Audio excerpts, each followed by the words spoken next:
Hi, എല്ലാവർക്കും true ഇവനിലേക്ക് സ്വാഗതം. ഞാൻ ജ്യോതിഷ സ്റ്റാലിതർ. അപ്പോൾ നമ്മൾ ഇന്നത്തെ സെഷൻ ഡിസ്കസ് ചെയ്യാൻ പോകുന്നത് കെമിസ്ട്രിയുമായി ബന്ധപ്പെട്ട് വന്നിരിക്കുന്ന കുറച്ച് പ്രീവിയസ് ക്വസ്റ്റ്യൻസും അതിന്റെ കണക്റ്റഡ് ഫാക്ട്സുമാണ്. അപ്പോൾ നമുക്ക് സമയം കളയേണ്ട, ചോദ്യങ്ങളിലേക്ക് കിടക്കാം. ഒന്നാമത്തെ ചോദ്യത്തിലേക്ക് വരികയാണ്. ഒന്നാമത്തെ ക്വസ്റ്റ്യൻ എന്ന് പറയുന്നത് എന്താണ്? ചോദ്യം നിങ്ങൾ നോക്കി, സാധാരണ താപനിലയിൽ ദ്രാവക അവസ്ഥയിൽ സ്ഥിതി ചെയ്യുന്ന ലോഹം ഏതെന്നാണ് ചോദിച്ചിരിക്കുന്നത്. പല PSC എക്സാമുകൾക്കും പല കോമൺ ആയിട്ടുള്ള പല എക്സാമുകൾക്കും റിപ്പീറ്റ് ചെയ്ത് ചോദിക്കുന്ന ഒരു ചോദ്യം തന്നെയാണ്. സാധാരണ താപനിലയിൽ നോർമൽ ടെമ്പറേച്ചറിൽ ദ്രാവക അവസ്ഥയിൽ സ്ഥിതി ചെയ്യുന്ന ലോഹം എന്നാണ് ചോദിച്ചിരിക്കുന്നത്. ഇതുമായി ബന്ധപ്പെട്ട് രണ്ട് രീതിയിലുള്ള ക്വസ്റ്റ്യൻസ് PSC ചോദിക്കുന്നതാണ്.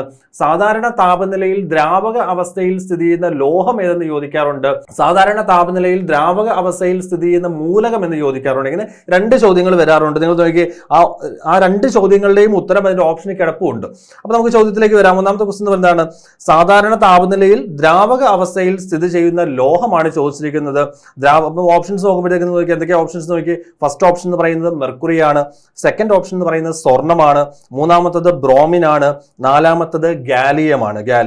അപ്പൊ ഈ ഒരു ഓപ്ഷൻസ് വെച്ചുകൊണ്ട് തന്നെ നമുക്ക് അവിടുന്ന് ആരെ എലിമിനേറ്റ് ചെയ്യാൻ സാധിക്കും? സ്വർണം ഒരിക്കലും വരത്തില്ല എന്ന് നമുക്ക് പറയാൻ സാധിക്കും. സാധാരണ താപനിലയിൽ സ്വർണം എന്ന് പറയുന്നത് ഏത് അവസ്ഥയിലല്ല എന്ന് നമുക്കറിയാം, ദ്രാവക അവസ്ഥയിലല്ല എന്ന് നമുക്കറിയാം. പിന്നെ നിങ്ങൾ മറ്റു ഓപ്ഷൻസ് നോക്കി, മെർക്കുറി ഉണ്ട്, ബ്രോമിൻ ഉണ്ട്, ഗാലിയം ഉണ്ട്. അതിൽ ബ്രോമിൻ എന്ന് പറയുന്നത് ദ്രാവക അവസ്ഥയിലുള്ള മൂലകമാണ്. പക്ഷേ ഒരു പ്രത്യേകതയുണ്ട്, ബ്രോമിൻ എന്ന് പറയുന്നത് ലോഹമല്ല. ബ്രോമിൻ എന്ന് പറയുന്നത് സാധാരണ താപനിലയിൽ ദ്രാവക അവസ്ഥയിൽ കാണപ്പെടുന്ന മൂലകമാണ്. പക്ഷേ ബ്രോമിൻ എന്തല്ല എന്നാണ് പറഞ്ഞത്? ബ്രോമിൻ എന്ന് പറയുന്നത് ലോഹമല്ല എന്നാണ് പറഞ്ഞത്. ബ്രോമിൻ എന്ന് പറയുന്നത് ലോഹമല്ല. അപ്പൊ പിന്നെ രണ്ട് ഓപ്ഷൻസ് കിടക്കുന്നത് മെർക്കുറിയും ഗാലിയവുമാണ്. ഗാലിയത്തെ കുറിച്ച് പറഞ്ഞു കഴിഞ്ഞാൽ നിങ്ങൾ നോക്കുക, ഗാലിയം എന്ന് പറയുന്നത് മനുഷ്യന്റെ ശരീര താപനിലയോട് വളരെ അടുത്ത് ദ്രവണാങ്കമുള്ള, വളരെ അടുത്ത് മെൽറ്റിംഗ് പോയിന്റ് ഉള്ള അല്ലെങ്കിൽ ദ്രവണാങ്കമുള്ള മൂലകമാണ് ആരെന്ന് പറയുന്നത്? ഗാലിയം എന്ന് പറയുന്നത്. അല്ലെങ്കിൽ മനുഷ്യന്റെ കൈവെള്ളയിൽ വെച്ചാൽ ഉരുകുന്ന ലോഹമാണ് ആരെന്ന് പറയുന്നത്? ഗാലിയം എന്ന് പറയുന്നത്. അപ്പൊ ഇതെല്ലാം ഓപ്ഷൻസ്, സ്വർണം ഒഴിച്ച് ബാക്കി ഓപ്ഷൻസ് എല്ലാം ആ സിറ്റുവേഷനുമായിട്ട് നമ്മളൊന്ന് കൺഫ്യൂസ് ചെയ്യാൻ പറ്റുന്ന രീതിയിലുള്ള ഓപ്ഷൻസ് ആണ്. അപ്പൊ നമ്മുടെ ചോദ്യത്തിന്റെ ഉത്തരം എന്ന് പറയുന്നത്, അപ്പൊ ഗാലിയവും ഉത്തരമായിട്ട് വരുന്നില്ല. പിന്നെ നമുക്ക് പറയാവുന്ന എന്താണ്? സാധാരണ താപനിലയിൽ ദ്രാവക അവസ്ഥയിലുള്ള ലോഹം എന്ന് പറയുന്നത് ആരെന്ന് പറയാൻ സാധിക്കും? ആൻസർ എന്ന് പറയുന്നത് മെർക്കുറിയാണ്. റൈറ്റ് ആൻസർ എന്ന് പറയുന്നത് എന്താ വരുന്നത്? മെർക്കുറിയാണ്. അപ്പൊ മെർക്കുറിയെ കുറിച്ച് പറയുമ്പോഴത്തേക്ക് നിങ്ങൾ നോക്കുക, മെർക്കുറിയുടെ പ്രതീകം എന്ന് പറയുന്നത്, മെർക്കുറിയുടെ സിമ്പൽ എന്ന് പറയുന്നത് എന്താണ്? Hg ആണ്. മെർക്കുറിയുടെ സിമ്പൽ എന്ന് പറയുന്നതാണ് Hg ആണ്. മെർക്കുറിയുടെ ലാറ്റിൻ നാമമായ ഹൈഡ്രാർജനത്തിൽ നിന്നാണ് മെർക്കുറിക്ക് ആ പ്രതീകം വന്നിരിക്കുന്നത്. മെർക്കുറിയുടെ സിമ്പൽ എന്ന് പറയുന്നത്, പ്രതീകം എന്ന് പറയുന്നത് Hg ആണ്. മെർക്കുറിയുടെ ലാറ്റിൻ നാമം എന്ന് പറയുന്നത് ഹൈഡ്രാർജറമാണ്. ലാറ്റിൻ നെയിം എന്ന് പറയുന്നത് എന്താണ്? ഹൈഡ്രാർജറം. പിന്നെ അതുപോലെ മെർക്കുറിയെ കുറിച്ച് പറയുമ്പോഴത്തേക്ക് തെർമോമീറ്ററുകളുടെയും ബാരോമീറ്ററുകളുടെയും ഒക്കെ നിർമ്മാണത്തിന് ഉപയോഗിക്കുന്ന ലോഹം എന്ന് ചോദിച്ചാൽ എന്ത് പറയാം? മെർക്കുറി എന്ന് പറയാം. പിന്നെ അതുപോലെ തന്നെ മെർക്കുറി ഒരു എന്താ പറയുക, ഒരു ക്വിക്ക് സിൽവർ എന്നറിയപ്പെടുന്നതും ആര് തന്നെയാണ്? മെർക്കുറിയാണ്. അപ്പോൾ മെർക്കുറിയുമായി ബന്ധപ്പെട്ട് ധാരാളം ചോദ്യങ്ങൾ ചോദിക്കുന്നതാണ്. പിന്നെ അതുപോലെ തന്നെ വേപ്പർ ലാമ്പുകളുമായിട്ടൊക്കെ, അല്ലെങ്കിൽ വേപ്പർ ലാമ്പുകളും പ്രകാശത്തിന്റെ നിറവുമായിട്ടൊക്കെ ബന്ധപ്പെട്ടൊക്കെ ചോദ്യങ്ങൾ അതുമായിട്ട് ബന്ധപ്പെട്ട് വരുന്നുണ്ട്. അപ്പോൾ നോക്കുക, അപ്പോൾ നമ്മുടെ ചോദ്യത്തിന്റെ ഉത്തരം എന്ന് പറയുന്നത് സാധാരണ താപനിലയിൽ ദ്രാവക അവസ്ഥയിൽ സ്ഥിതി ചെയ്യുന്ന ഒരു ലോഹമാണ് എന്ന് പറയുന്നത് മെർക്കുറി എന്ന് പറയുന്നത്. മെർക്കുറിയുടെ പ്രതീകം എന്ന് പറയുന്നത് Hg ആണ്. അതുപോലെ തന്നെ മെർക്കുറിയുടെ ലാറ്റിൻ നാമം എന്ന് പറയുന്നത് ഹൈഡ്രാർജറമാണ്. മെർക്കുറിയുടെ ലാറ്റിൻ നാമം എന്ന് പറയുന്നത്. അതുപോലെ മെർക്കുറി മൂലമുണ്ടാകുന്ന രോഗം, മെർക്കുറി പോയിസണിങ് അറിയപ്പെടുന്ന പേരാണ് മിനമാത ഡിസീസ് എന്ന് പറയും. മിനമാത ഡിസീസ് എന്ന് പറയുന്നത് മെർക്കുറി പോയിസണിങ് അറിയപ്പെടുന്ന പേരാണ് മിനമാത ഡിസീസ് അഥവാ മിനമാത രോഗം എന്ന് പറയുന്നത്. ജപ്പാനിലെ മിനമാതയിലാണ് ഇത് ആദ്യമായിട്ട് റിപ്പോർട്ട് ചെയ്യപ്പെട്ടത്. ഓർത്തിരിക്കുക, കുറച്ച് റിലേറ്റഡ് ഫാക്ട്സ് കണക്ട് ചെയ്ത് കുറച്ച് പോയിന്റ്സ് കിട്ടുമെന്ന് വിചാരിക്കുന്നു. ദ്രാവക അവസ്ഥയിൽ സ്ഥിതി ചെയ്യുന്ന, സാധാരണ താപനിലയിൽ ദ്രാവക അവസ്ഥയിൽ സ്ഥിതി ചെയ്യുന്ന അലോഹ മൂലകമാണ് ബ്രോമിൻ എന്ന് പറയുന്നത്. ലോഹം എന്ന് പറയുന്നത് മെർക്കുറിയാണ്. രണ്ട് കാര്യങ്ങൾ അവിടുന്ന് കിട്ടി. പിന്നെ സ്വർണത്തിലേക്ക് വരുമ്പോൾ നിങ്ങൾ നോക്കി, സ്വർണത്തിന്റെ പ്രതീകം എന്ന് പറയുന്നത് Au ആണ്. സ്വർണത്തിന്റെ പ്രതീകം എന്ന് പറയുന്നത് എന്താണ്? Au ആണ്. അവിടുന്ന് സ്വർണത്തിന്റെ ലാറ്റിൻ നെയിം എന്ന് പറയുന്നത് എന്താ വരുന്നത്? ഓറമാണ്. സ്വർണത്തിന്റെ ലാറ്റിൻ നാമം എന്ന് പറയുന്നത് എന്താണ്? ഓറം എന്നതാണ് സ്വർണത്തിന്റെ ലാറ്റിൻ നെയിം എന്ന് പറയുന്നത്. ഓക്കെ, അപ്പൊ അത്രയും കാര്യങ്ങൾ മനസ്സിലായെന്ന് വിചാരിക്കുകയാണ്. ഞാൻ അടുത്ത ചോദ്യത്തിലേക്ക് കിടക്കുകയാണ് കേട്ടോ. അടുത്ത ക്വസ്റ്റ്യൻ എന്താണ്? ഒരു ഡിസ്ചാർജ് ലാമ്പിൽ നിന്നും പച്ച നിറത്തിലുള്ള പ്രകാശം ലഭിക്കുന്നു. ഇതിൽ നിറച്ചിരിക്കുന്ന വാതകം ഏത് എന്നാണ് ചോദിച്ചിരിക്കുന്നത്. ഒരു ഡിസ്ചാർജ് ലാമ്പിൽ നിന്നും പച്ച നിറത്തിലുള്ള പ്രകാശം ലഭിക്കുന്നു. അപ്പൊ നോക്കിയേ, പച്ച നിറത്തിലുള്ള പ്രകാശമാണ് ഒരു ഡിസ്ചാർജ് ലാമ്പിൽ നിന്ന് നമുക്ക് ലഭിക്കുന്നത് എങ്കിൽ ആ ഡിസ്ചാർജ് ലാമ്പിൽ നിറച്ചിരിക്കുന്ന വാതകത്തെ കുറിച്ചാണ് ചോദിച്ചിരിക്കുന്നത്. അപ്പൊ ഡിസ്ചാർജ് ലാമ്പുകൾ അല്ലെങ്കിൽ വേപ്പർ ലാമ്പുകളും അവയുടെ നിറങ്ങളും നമുക്ക് പഠിച്ചു വെക്കണം. വളരെ ഇമ്പോർട്ടന്റ് ആയിട്ടുള്ള ഒരു പോയിന്റ് അല്ലെങ്കിൽ ഒരു ക്വസ്റ്റ്യൻ ആണ്. ഇവിടുന്ന് പച്ച മാത്രമല്ല, പല ചോദ്യങ്ങൾ മഞ്ഞ പ്രകാശം നൽകുന്ന ഡിസ്ചാർജ് ലാമ്പ് എന്ന് ചോദിച്ചിട്ടുണ്ട്. അതുപോലെ തന്നെ ചുവപ്പ് പ്രകാശം നൽകുന്ന ഡിസ്ചാർജ് ലാമ്പ് ചോദിച്ചിട്ടുണ്ട്. ഓറഞ്ച് പ്രകാശം, ഇങ്ങനെ പല രീതിയിലുള്ള ചോദ്യങ്ങൾ അവിടെ നിന്ന് വരുന്നുണ്ട്. അപ്പൊ ആ ഡിസ്ചാർജ് ലാമ്പുകളുമായി ബന്ധപ്പെട്ട കാര്യങ്ങൾ നമുക്ക് നോക്കാം. അത് കഴിയുമ്പോഴത്തേക്ക് അതിന്റെ ആൻസറിലേക്ക് നമുക്ക് വരാൻ സാധിക്കും. Okay, sodium vapour lamp. Sodium vapour ലാമ്പിന്റെ പ്രകാശത്തിന്റെ നിറം എന്ന് പറയുന്നത്, സോഡിയം വേപ്പർ ലാമ്പിന്റെ പ്രകാശത്തിന്റെ നിറം എന്ന് പറയുന്നത് എന്താണ്? യെല്ലോയാണ്, മഞ്ഞയാണ് സോഡിയം വേപ്പർ ലാമ്പിന്റെ പ്രകാശത്തിന്റെ നിറം എന്ന് പറയുന്നത്. അതുപോലെ തന്നെ നൈട്രജൻ വേപ്പർ ലാമ്പ് ആണെങ്കിൽ നൈട്രജൻ വേപ്പർ ലാമ്പിന്റെ പ്രകാശത്തിന്റെ നിറം എന്ന് പറയുന്നത് ചുവപ്പാണ്. നൈട്രജൻ വേപ്പർ ലാമ്പിന്റെ പ്രകാശത്തിന്റെ നിറം ചുവപ്പ്. അതുപോലെ ഹൈഡ്രജൻ ആണെങ്കിൽ, ഹൈഡ്രജൻ വേപ്പർ ലാമ്പ് ആണെങ്കിൽ അല്ലെങ്കിൽ ഹൈഡ്രജൻ ലാമ്പ് ആണെങ്കിൽ അതിന്റെ പ്രകാശത്തിന്റെ നിറം എന്ന് പറയുന്നത് എന്താണ് വരുന്നത്? നീലയാണ്, ബ്ലൂ ആണ് ഹൈഡ്രജൻ വേപ്പർ ലാമ്പിന്റെ പ്രകാശത്തിന്റെ നിറം എന്ന് പറയുന്നത്. അതുപോലെ ഓറഞ്ച് പ്രകാശം നൽകുന്നത് നിയോൺ വേപ്പർ ലാമ്പ്. നിയോൺ ലാമ്പിൽ നിന്നുള്ള പ്രകാശത്തിന്റെ നിറമാണെന്ന് പറയുന്നത് ഓറഞ്ച് എന്ന് പറയുന്നത്. നിയോൺ വേപ്പർ ലാമ്പിന്റെ അല്ലെങ്കിൽ നിയോൺ ലാമ്പിന്റെ പ്രകാശത്തിന്റെ നിറം എന്ന് പറയുന്നത് ഓറഞ്ച് ആണ്. അപ്പൊ നമുക്ക് ഓപ്ഷനിലേക്ക് വരാം. ഓപ്ഷനിൽ കൊടുത്തിരിക്കുന്നത് നിങ്ങൾ നോക്കിയാൽ ക്ലോറിൻ കൊടുത്തിട്ടുണ്ട്. ക്ലോറിൻ വേപ്പർ ലാമ്പിന്റെ നിറം എന്ന് പറയുന്നത്, ക്ലോറിൻ എന്ന വാക്ക് അല്ലെങ്കിൽ ക്ലോറിൻ എന്ന മൂലകത്തിന് ആ പേര് ലഭിച്ചിരിക്കുന്നത് തന്നെ, ക്ലോറിൻ എന്ന മൂലകത്തിന് ആ പേര് ലഭിച്ചിരിക്കുന്നത് തന്നെ പച്ച എന്നർത്ഥം വരുന്ന ക്ലോറോ എന്ന വാക്കിൽ നിന്നാണ്. അപ്പൊ ക്ലോറിന് ആ പേര് ലഭിച്ചിരിക്കുന്നത് എങ്ങനെയാണെന്നാ പറഞ്ഞത്? പച്ച എന്നർത്ഥം വരുന്ന ക്ലോറോ എന്ന പദത്തിൽ നിന്നാണ് ആർക്ക് പേര് ലഭിച്ചിരിക്കുന്നത്? ക്ലോറിൻ എന്ന മൂലകത്തിന് പേര് നൽകിയിരിക്കുന്നത്. ക്ലോറിൻ ലാമ്പിന്റെ പ്രകാശത്തിന്റെ നിറം എന്ന് പറയുന്നത് സ്വാഭാവികമായിട്ടും എന്താകാനാ സാധ്യത എന്ന് പറയുന്നത്? ക്ലോറിൻ ലാമ്പിന്റെ പ്രകാശത്തിന്റെ നിറം എന്ന് പറയുന്നത് പച്ചയാണ്. അപ്പൊ നമ്മുടെ ചോദ്യത്തിന്റെ ആൻസർ എന്ന് പറയുന്നത് എന്താ വരുന്നത്? പച്ചയാണ് നമ്മുടെ ഉത്തരം എന്ന് പറയുന്നത്. ക്ലോറിൻ ലാമ്പിന്റെ പ്രകാശം അല്ലെങ്കിൽ പച്ച നിറമുള്ള പ്രകാശം നൽകുന്ന ലാമ്പ് എന്ന് പറയുന്നതാണ് ക്ലോറിൻ ആണ്. പിന്നെ അതുപോലെ തന്നെ മിൽക്കി വൈറ്റ് അല്ലെങ്കിൽ പ്യുവർ വൈറ്റ്, വെള്ളപ്രകാശം നൽകുന്നത് എന്ന് പറയുന്നത് ഏതാണ്? വെള്ളപ്രകാശം നൽകുന്നത് മെർക്കുറി വേപ്പർ ലാമ്പാണ്. മെർക്കുറി വേപ്പർ ലാമ്പിന്റെ പ്രകാശത്തിന്റെ നിറമാണെന്ന് പറയുന്നത് വെള്ള എന്ന് പറയുന്നത്. അതും പഠിച്ചു വെക്കണം, ഇമ്പോർട്ടന്റ് ആണ്. മെർക്കുറി വേപ്പർ ലാമ്പിന്റെ പ്രകാശത്തിന്റെ നിറം എന്ന് പറയുന്നത് വൈറ്റ് എന്ന് പറയാം, അല്ലെങ്കിൽ മിൽക്കി വൈറ്റ് എന്നോ പ്യുവർ വൈറ്റ് എന്നോ ഒക്കെ നമുക്ക് പറയാൻ സാധിക്കും കേട്ടോ. മെർക്കുറി വേപ്പർ ലാമ്പിന്റെ പ്രകാശത്തിന്റെ നിറമാണ് വൈറ്റ് എന്ന് പറയുന്നത്. അപ്പൊ അതിൽ നിന്ന് ഒരു അഡീഷണൽ ആയിട്ട് ഒരു പോയിന്റും കൂടെ പറഞ്ഞുതരാം, ഒരു റയർ ഫാക്റ്റും കൂടെ പറഞ്ഞുതരാം. ആർഗൺ വേപ്പർ ലാമ്പ് അടുത്തെന്ന് പറയുന്നത്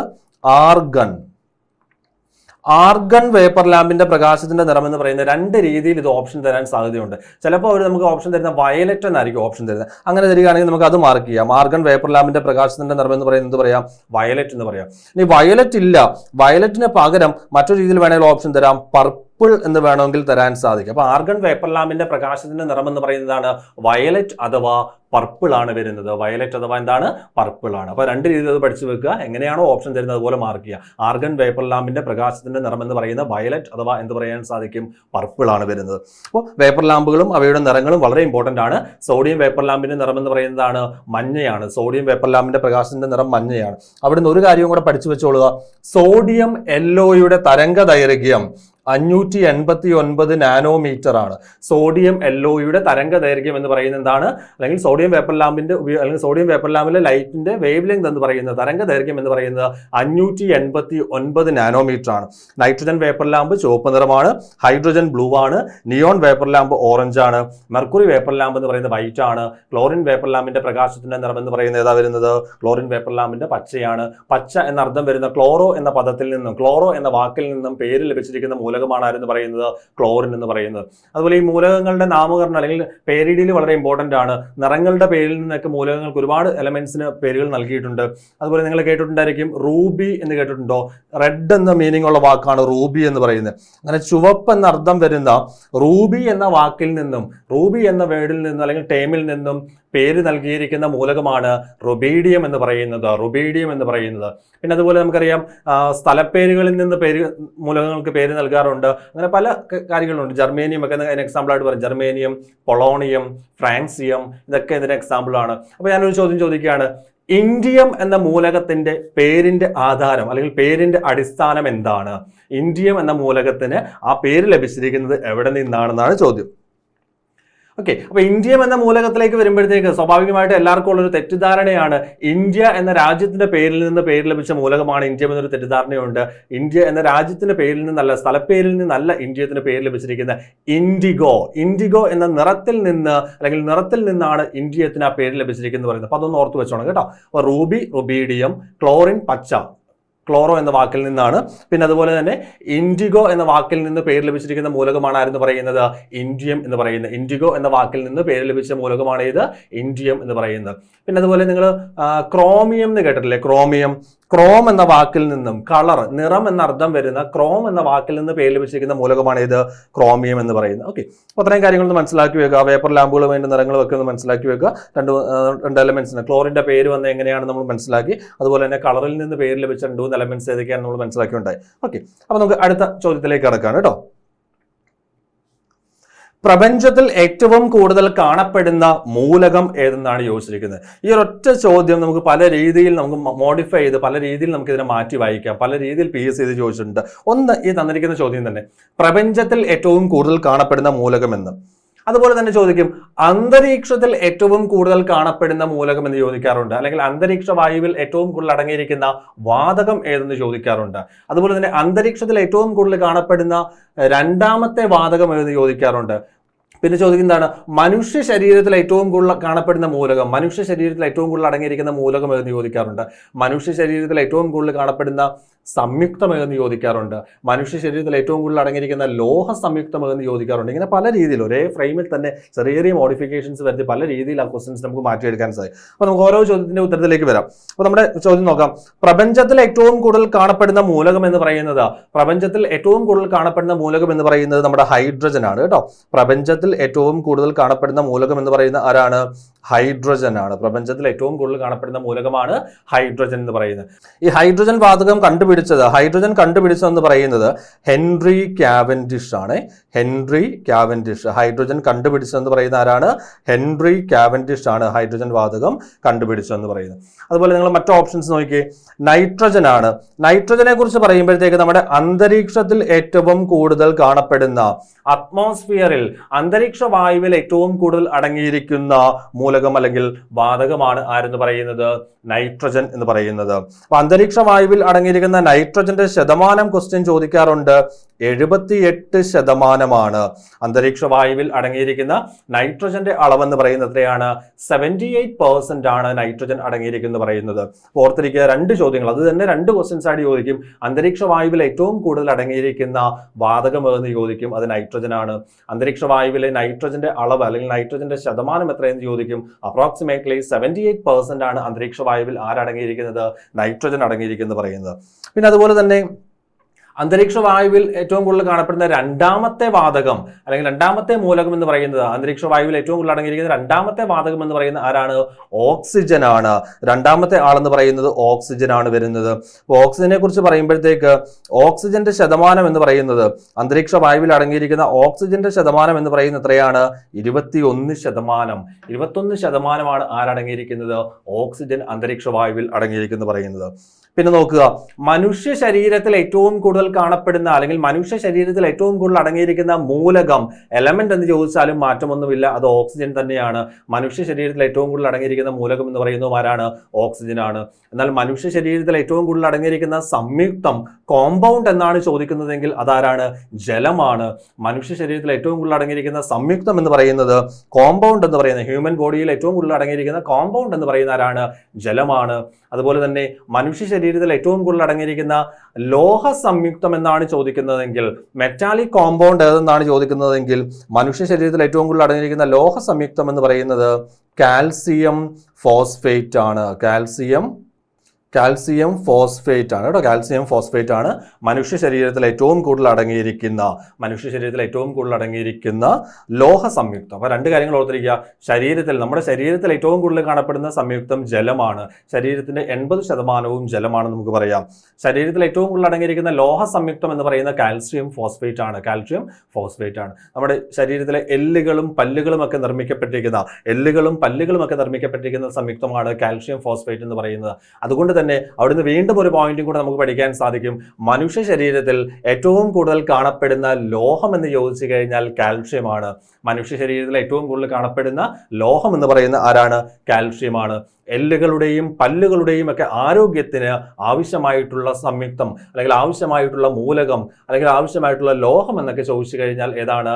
കാൽഷ്യമാണ് വരുന്നത്. കാൽഷ്യമാണ്. ഓക്കെ, അത്രയും കാര്യങ്ങൾ അവിടുന്ന് ക്ലിയർ ആണെന്ന് വിചാരിക്കുന്നു. അപ്പോൾ നമ്മുടെ ഈ ചോദ്യത്തിന്റെ ആൻസർ പ്രപഞ്ചത്തിൽ ഏറ്റവും കൂടുതൽ കാണപ്പെടുന്ന മൂലകം എന്ന് ചോദിച്ചു കഴിഞ്ഞാൽ ഏതാണ് വരുന്നത്? ആൻസർ ഹൈഡ്രജൻ ആണ്. റൈറ്റ് ആൻസർ എന്ന് പറയുന്നത് ഓപ്ഷൻ ബി ആണ് ശരി ഉത്തരം എന്ന് പറയുന്നത്. അടുത്തത് നമ്മുടെ ലോഹങ്ങളുമായി ബന്ധപ്പെട്ട്, ലോഹങ്ങളുടെ മെറ്റലർജിയുമായി ബന്ധപ്പെട്ട്, മെറ്റൽസിൻ്റെയൊക്കെ എക്സ്ട്രാക്ഷനുമായി ബന്ധപ്പെട്ട് അയിരുകളുമായി ബന്ധപ്പെട്ടുള്ള ചോദ്യമാണ് കൊടുത്തിരിക്കുന്നത്. ബോക്സൈറ്റ് ഡാഷിന്റെ അയിരാണ്. ബോക്സൈറ്റ് എന്നത് ഏത് ലോഹത്തിന്റെ അയിരെന്നാണ് ചോദിച്ചിരിക്കുന്നത്? ഇരുമ്പ്, കോപ്പർ, സിങ്ക്, അലൂമിനിയം. ഈ അയിരുകളുമായി ബന്ധപ്പെട്ട് അല്ലെങ്കിൽ ഓർസുമായി ബന്ധപ്പെട്ട് PSCയുടെ ഒരു ഫേവറേറ്റ് ചോദ്യമാണ് ബോക്സൈറ്റ് എന്ന് പറയുന്നത്. ഒരുപാട് തവണ റിപ്പീറ്റ് ചെയ്തൊരു ചോദ്യം, റിപ്പീറ്റ് ചെയ്തിട്ടുള്ളതാണ്, ഇനിയും റിപ്പീറ്റ് ചെയ്യുകയും ചെയ്യുന്ന ചോദ്യമാണ് എന്ന് പറയുന്നത് ബോക്സൈറ്റ് എന്ന് പറയുന്ന പോയിന്റ്. ബോക്സൈറ്റ് എന്ന് പറയുന്നത് എന്തിന്റെ അയിര് എന്നാണ് ചോദിച്ചിരിക്കുന്നത്, എന്തിന്റെ ഓർ എന്നാണ് ചോദിച്ചിരിക്കുന്നത്. അപ്പൊ അതിലേക്ക് വരുമ്പം എന്താണ് ഓർ എന്ന് നമുക്ക് ആദ്യം ഒന്ന് മനസ്സിലാക്കാം. അത് കഴിഞ്ഞിട്ട് അതിന്റെ ആൻസറിലേക്ക് വരാം. ഒരുപാട് മെറ്റൽസ് ഉണ്ട്, അതിന്റെ എല്ലാത്തിന്റെ ഓർ നമ്മൾ ഇന്ന് ഇപ്പം ഡിസ്കസ് ചെയ്യുന്നില്ല, ജസ്റ്റ് അതിന്റെ ആൻസർ മാത്രം ഒന്ന് പറഞ്ഞു പോകുന്നേ ഉള്ളൂ. അപ്പൊ നമുക്ക് നോക്കാം. അയിര് എന്ന് പറഞ്ഞു കഴിഞ്ഞാൽ ശരിക്കും പറഞ്ഞാൽ ധാതുക്കളാണ്, മിനറൽസ് ആണ്. അപ്പൊ ഈ അയിര് അഥവാ ഓറിന്റെ പ്രത്യേകത എന്താണെന്ന് ചോദിച്ചാൽ ലോഹങ്ങളെ വളരെ എളുപ്പത്തിലും ചെലവ് കുറഞ്ഞ രീതിയിലും ലോഹങ്ങളെ വേർതിരിച്ചെടുക്കുവാൻ, മെറ്റൽസിനെ വേർതിരിച്ചെടുക്കുവാൻ ഉപയോഗിക്കുന്ന ധാതുക്കൾക്ക് പറയുന്ന പേരാണ് എന്ത്? ഓർസ് എന്ന് പറയും, അയിരുകൾ എന്ന് പറയും. അപ്പൊ അവിടെ നമുക്ക് മനസ്സിലാക്കാം. PSCയുടെ ഒരു സ്റ്റേറ്റ്മെന്റ് ചോദ്യം ഉണ്ടായിരുന്നു. അവർ 2 സ്റ്റേറ്റ്മെന്റ് തന്നിട്ട് അതിൽ ശരിയായിട്ടുള്ള സ്റ്റേറ്റ്മെന്റ് എന്ന് പറഞ്ഞുകൊണ്ട് ചോദ്യം വന്നിട്ടുണ്ടായിരുന്നു. സ്റ്റേറ്റ്മെന്റ്സ് ഇങ്ങനെയാണ്: എല്ലാ അയിരുകളും ധാതുക്കളാണ്. All ores are minerals. അതുപോലെ തന്നെ തിരിച്ചും ചോദിക്കും, ഓൾ മിനറൽസ് ആർ ഓർസ്. ഇതിൽ ഏതാണ് ശരിയെന്ന് ചോദിക്കും. അപ്പം അയിരുകളെല്ലാം, ഓർസ് എല്ലാം ധാതുക്കൾ തന്നെയാണ്, മിനറൽസ് തന്നെയാണ്. ആ ഓർ എന്ന് പറയുന്ന മിനറലിന്റെ പ്രത്യേകത എന്ന് പറയുന്നത് അത് ലോഹങ്ങളെ വേർതിരിച്ചെടുക്കുവാൻ വേണ്ടി ഉപയോഗിക്കുന്ന മിനറൽസ്, ധാതുക്കൾക്ക് പറയുന്ന പേരാണ് എന്ത്? അയിരുകൾ അഥവാ ഓർസ് എന്ന് പറയുന്നത്. അപ്പൊ നമുക്ക് പറയാൻ സാധിക്കും എല്ലാ അയിരുകളും ധാതുക്കളാണ്. All ores are minerals but all minerals are not ores. മനസ്സിലായില്ലേ? ആ ഒരു സ്റ്റേറ്റ്മെന്റിനെ ബേസ് ചെയ്തുകൊണ്ട് ചോദ്യം വന്നിട്ടുള്ളതാണ് കേട്ടോ, ഒന്ന് ഓർത്തിരിക്കുക. അപ്പൊ നമ്മുടെ ചോദ്യം ഇതാണ്, ബോക്സൈറ്റ് ആണ് പറഞ്ഞിരിക്കുന്നത്. ബോക്സൈറ്റ് എന്ന് പറയുന്നത് ഏത് ലോഹത്തെ വേർതിരിച്ചെടുക്കാൻ ഉപയോഗിക്കുന്ന അയിരെന്നാണ് ചോദിച്ചിരിക്കുന്നത്. ബോക്സൈറ്റ് എന്ന് പറയുന്ന അലൂമിനിയത്തിന്റെ പ്രധാന അയിരാണ്. അലൂമിനിയം വേർതിരിച്ചെടുക്കാൻ ഉപയോഗിക്കുന്ന പ്രധാന അയിരാണ് ആരെന്ന് പറയുന്നത്? ബോക്സൈറ്റ് എന്ന് പറയുന്നത്. അപ്പൊ ഞാൻ അടുത്ത ക്വസ്റ്റ്യനിലേക്ക് പോകുന്നു. നെക്സ്റ്റ് ക്വസ്റ്റ്യൻ, ജലത്തിന്റെ pH മൂല്യം ഡാഷ് ആണ്. അപ്പൊ ഈ pH മൂല്യം എന്ന് പറയുമ്പോൾ നമ്മുടെ ആസിഡ് ബേസുമായിട്ടൊക്കെ ബന്ധപ്പെട്ട് നമ്മൾ ഉപയോഗിക്കുന്ന ഒരു പദമാണ് pH വാല്യൂ അല്ലെങ്കിൽ pH മൂല്യം എന്ന് പറയുന്നത്. അതിൽ pH എന്നതിന്റെ ഫുൾ ഫോം എന്ന് പറയുന്നത് തന്നെ പൊട്ടൻഷ്യൽ ഓഫ് ഹൈഡ്രജൻ എന്നാണ്. പൊട്ടൻഷ്യൽ ഓഫ് എന്താണ്? ഹൈഡ്രജൻ. പൊട്ടൻഷ്യൽ ഓഫ് ഹൈഡ്രജൻ ആണ് pH എന്നതിന്റെ പൂർണ്ണ രൂപം എന്ന് പറയുന്നത്. അപ്പൊ pH സ്കെയിലിനെ കുറിച്ച് പറയുമ്പോൾ അല്ലെങ്കിൽ ഒരു സൊല്യൂഷന്റെ, ഒരു ലായനിയുടെ സ്വഭാവം അസിഡിക സ്വഭാവമാണോ ബേസിക് സ്വഭാവമാണോ എന്നൊക്കെ നമുക്ക് മനസ്സിലാക്കാൻ വേണ്ടിയിട്ട് നമ്മൾ ഉപയോഗിക്കുന്നതാണ് എന്ത്? pH മൂല്യം എന്ന് പറയുന്നത്. അപ്പൊ pH മൂല്യം അല്ലെങ്കിൽ pH സ്കെയിൽ അവതരിപ്പിച്ചെന്ന് പറയുന്നത് സോറൻസൻ ആണ്. സോറൻസൻ ആണ് എന്ത് അവതരിപ്പിച്ചത്? pH സ്കെയിൽ അവതരിപ്പിച്ചതെന്ന് പറയുന്നത്. അപ്പൊ pH സ്കെയിലിനെ കുറിച്ച് പറയുമ്പോൾ pH സ്കെയിലിന്റെ റേഞ്ച് എന്ന് പറയുന്നത് 0 മുതൽ 7 വരെയും 7 മുതൽ 14 വരെയുമാണ്. അപ്പൊ 0 to 7, 7 to എന്താ വരുന്നത്? 14 ആണ്. 0 to 7 to 14 ആണ് നമ്മുടെ pH സ്കെയിലിന്റെ റേഞ്ച് എന്ന് പറയുന്നത്. 0 to 7 to 14 ആണ് pH സ്കെയിലിന്റെ റേഞ്ച്. അതിൽ pH വാല്യൂ 7 എന്ന് പറയുന്നത് ന്യൂട്രൽ സൊല്യൂഷൻസ് ആണ്. ന്യൂട്രൽ ലായനികളുടെ pH മൂല്യമാണ്. എന്തെന്ന് പറയുന്നത്? 7 എന്ന് പറയുന്നത്. pH വാല്യൂ 7 എന്ന് പറയുന്ന ആർക്കാണ്? ന്യൂട്രൽ ലായനികളുടെ pH മൂല്യമാണ് pH 7 എന്ന് പറയുന്നത്. pH 7ൽ കുറവുള്ള pH മൂല്യം 7-ൽ കുറവുള്ള ലായനികൾക്ക് പറയുന്ന പേരാണ്, അല്ലെങ്കിൽ pH മൂല്യം 7-ൽ കുറവുള്ള ആൾക്കാരാണ് ആസിഡുകൾ എന്ന് പറയുന്നത്. എന്നാൽ pH മൂല്യം 7-ൽ കൂടുതലുള്ളതെന്ന് പറയുന്നതാണ് ബേസ് ആണ്. അപ്പോൾ pH വാല്യൂ 7-ൽ കൂടുതലാണെങ്കിൽ ബേസ്, 7-ൽ കുറവാണെങ്കിൽ ആസിഡ്, pH മൂല്യം 7 ആണെങ്കിൽ ന്യൂട്രൽ ലായനി. അപ്പോൾ ന്യൂട്രൽ ലായനിക്ക് ഒരു ന്യൂട്രൽ സൊല്യൂഷന് ഉദാഹരണമാണ് ജലം എന്ന് പറയുന്നത്. ഒരു ന്യൂട്രൽ സൊല്യൂഷൻ എക്സാമ്പിൾ ആണ് ആരെന്ന് പറയുന്നത്, ജലം എന്ന് പറയുന്നത്. അപ്പോൾ ജലത്തിന്റെ pH മൂല്യം എന്ന് പറയുന്നത്, ശുദ്ധജലത്തിന്റെ pH മൂല്യം എന്ന് പറയുന്നത് എന്താണ്? ശുദ്ധജലത്തിന്റെ pH മൂല്യം എന്ന് പറയുന്നത് നമുക്ക് എന്ത് പറയാൻ സാധിക്കും? ഓപ്ഷൻ സി ആണ്, 7 ആണ് ശുദ്ധജലത്തിന്റെ pH വാല്യൂ എന്ന് പറയുന്നത്. പിന്നെ അതുപോലെ തന്നെ നിങ്ങൾ ബഫർ ലായനി എന്ന് കേട്ടിട്ടുണ്ടോ? ബഫർ, നമ്മുടെ ബ്ലഡിന്റെ pH വാല്യൂ എന്ന് പഠിച്ചു വെക്കണം. 2 ക്വസ്റ്റ്യൻസ് ചോദിച്ചിട്ടുണ്ട്. മനുഷ്യ രക്തത്തിന്റെ pH മൂല്യം എന്ന് പറയുന്നത് 7.4 ആണ്. ഹ്യൂമൻ ബ്ലഡിന്റെ, മനുഷ്യ രക്തത്തിന്റെ pH മൂല്യം എന്ന് പറയുന്നത് എന്താണ്? 7.4 ആണ്. മനുഷ്യ രക്തത്തെക്കുറിച്ച് പറഞ്ഞു കഴിഞ്ഞാൽ മനുഷ്യ രക്തം എന്ന് പറയുന്നത് ഒരു ബഫർ ലായനിക്ക്, ഒരു ബഫർ സൊല്യൂഷന് എക്സാമ്പിൾ ആണ് ആരെന്ന് പറയുന്നത്? മനുഷ്യ രക്തം എന്ന് പറയുന്നത്. എന്താണ് ഈ ബഫർ സൊല്യൂഷൻ എന്ന് ചോദിച്ചു കഴിഞ്ഞാൽ, വളരെ ചെറിയ അളവിൽ ആസിഡുകളോ ബേസുകളോ ചേർത്ത് കഴിഞ്ഞാൽ, വളരെ ചെറിയ അളവിൽ ആസിഡുകളോ ബേസുകളോ ചേർത്ത് കഴിഞ്ഞാൽ pH മൂല്യത്തിന് കാര്യമായ മാറ്റമൊന്നും സംഭവിക്കാത്ത ലായനികൾക്ക് പറയുന്ന പേരാണ് ബഫർ ലായനികൾ എന്ന് പറയുന്നത്. അപ്പോൾ ഇവിടുന്ന് 2 ചോദ്യങ്ങളാണ്. ഓപ്ഷൻ തന്നിട്ട് താഴെ തന്നിരിക്കുന്നതിൽ ബഫർ ലായനിക്ക് ഉദാഹരണം എന്ന് പറഞ്ഞൊരു ക്വസ്റ്റ്യൻ വന്നിട്ടുണ്ട്. മനുഷ്യ രക്തം എന്ന് പറയുന്നത് ഒരു ബഫർ സൊല്യൂഷൻ എക്സാമ്പിൾ ആണ്. അതുപോലെ തന്നെ ബഫർ ലായനി അല്ലെങ്കിൽ മനുഷ്യ രക്തത്തിന്റെ pH മൂല്യം, ബഫർ ലായനിയുടെ അല്ല, മനുഷ്യ രക്തത്തിന്റെ pH മൂല്യം എന്ന് പറയുന്നത് എന്താ വരുന്നത്? 7.4 ആണ്. അങ്ങനെ 2 ചോദ്യങ്ങൾ വന്നിട്ടുണ്ട്. പിന്നെ pH മൂല്യം, ശുദ്ധജലത്തിന്റെ pH മൂല്യം എന്ന് പറയുന്നത് എത്രയാണ്? 7 ആണ് ശുദ്ധജലത്തിന്റെ pH മൂല്യം എന്ന് പറയുന്നത്. ന്യൂട്രൽ ലായനികളുടെ pH മൂല്യമാണ് 7 എന്ന് പറയുന്നത്. pH മൂല്യം 7-ൽ താഴെയുള്ള ആളുകളാണ് ആസിഡ് എന്ന് പറയുന്നത്. pH മൂല്യം 7-ൽ കൂടുതലുള്ളതെന്ന് പറയുന്നത് എന്താണ്? ബേസ് ആണ് വരുന്നത്. അപ്പോൾ സെറ്റ് ആണല്ലോ, ആ കാര്യങ്ങൾ ക്ലിയർ ആണല്ലോ. അടുത്തതിലേക്ക് പോയേക്കാം, നമുക്ക് അടുത്ത ക്വസ്റ്റ്യനിലേക്ക് പോകാം. അടുത്ത ചോദ്യം ഇതാണ്: പഴങ്ങൾ പഴുക്കുവാനായി പുകയിടുമ്പോൾ പുകയിലെ ഏത് ഘടകമാണ് പഴുക്കാൻ സഹായിക്കുന്നത്? ഒരു വാതക ഹോർമോൺ, പുകയിൽ അടങ്ങിയിരിക്കുന്ന ഒരു വാതക ഹോർമോൺ ഉണ്ട്. ആ വാതക ഹോർമോണാണ് ഫ്രൂട്ട് റൈപ്പനിങ്ങിന്, പഴങ്ങൾ പഴുക്കുവാനായി സഹായിക്കുന്നത് പറയുന്നത്. അപ്പോൾ നോക്കി ഏതൊക്കെയാണെന്ന്: എഥിലിൻ, എഥിഫോൺ, അഡിനിൻ, എയ്തൈൻ. ഏതാണ് വരുന്നത്? എഥിലിനാണ് പഴങ്ങൾ പഴുക്കുവാനായി സഹായിക്കുന്ന വാതക ഹോർമോൺ എന്ന് പറയുന്നത്. പുകയിലടങ്ങിയിരിക്കുന്ന ഘടകമാണ്. പഴങ്ങൾ നമ്മൾ ഈ വാഴക്കുലയൊക്കെ വെട്ടിക്കഴിയുമ്പോഴത്തേക്ക് നമ്മൾ പുക കൊള്ളിക്കാറുണ്ട് പെട്ടെന്ന് പഴുക്കാനായിട്ട്. പെട്ടെന്ന് നല്ല രീതിയിൽ മൊത്തത്തിൽ യൂണിഫോം ആയിട്ടൊന്ന് പഴുത്ത് കിട്ടാൻ വേണ്ടി നമ്മൾ പുക കൊള്ളിക്കാറുണ്ട്. അപ്പോൾ അതിലടങ്ങിയിരിക്കുന്ന ഒരു വാതക ഹോർമോണായ എഥിലിന്റെ പ്രസൻസ് ആണ് എന്തിന് കാരണം എന്ന് പറയുന്നത്? പഴങ്ങൾ പഴുക്കുവാനായിട്ട് സഹായിക്കുന്നു എന്ന് പറയുന്നത്. ഓക്കെ, അപ്പം ഇത്രയും കാര്യങ്ങളാണ് നമുക്ക് ഈ ഒരു സെഷനിൽ വരുന്നത്. കാര്യങ്ങൾ മനസ്സിലായി, പ്രയോജനം ചെയ്തു എന്ന് വിചാരിക്കുകയാണ്. അപ്പോൾ നമുക്ക് മറ്റു കുറച്ച് ക്വസ്റ്റ്യൻസുമായി മറ്റൊരു സെഷനിൽ നമുക്ക് വീണ്ടും കാണാം. തൽക്കാലത്തേക്ക് അവസാനിപ്പിക്കുകയാണ്. Thank you.